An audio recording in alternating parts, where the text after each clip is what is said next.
All right, so after that, coming up to the 9th fret here, and the percussive elements sort of drop out here, and it's more just sort of tapping throughout, but start with this.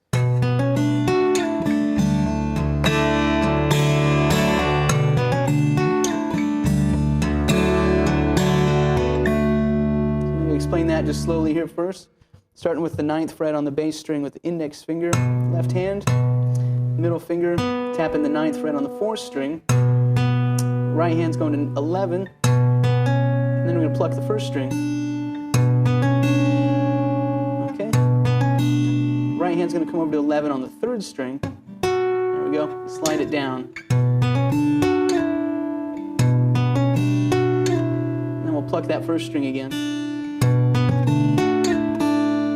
We're just going to move these two left-hand fingers here, 1st and 2nd, onto the 9th fret of the 3rd and 5th string, and strum that. This nice big D major.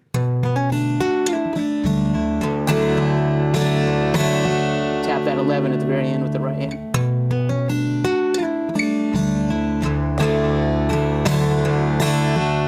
Okay, just does that again.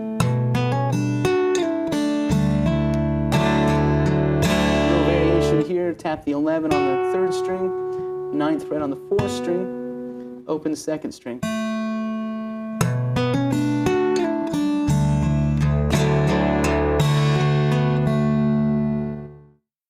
There's a hammer on, true, yeah. Just like that. Hammer that middle finger onto the 9th. That's right. So it keeps the rhythm. Yeah, rather than just having a pause there, yeah. Cool. After that, come down to the 5th fret G here, and that's the left hand hammering there. The right hand sliding up from 7 to 9. Pluck the 1st string open, and then go 9 to 7 on the 3rd string. Pluck the 1st string open. Okay. Just like that. Then we'll come up here. We're going to have this A major chord, so this index finger is covering the 3 low strings, and the ring finger is on the 6th fret of the 3rd string.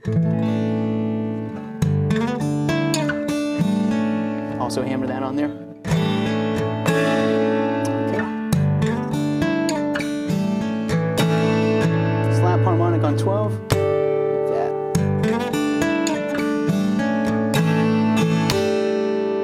And then similar thing, but you're going to hammer on the 7 right at the same time as you do these. So they're same time.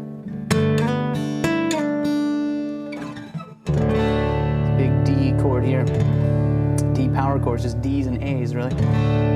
Okay, so let's show you that one more time.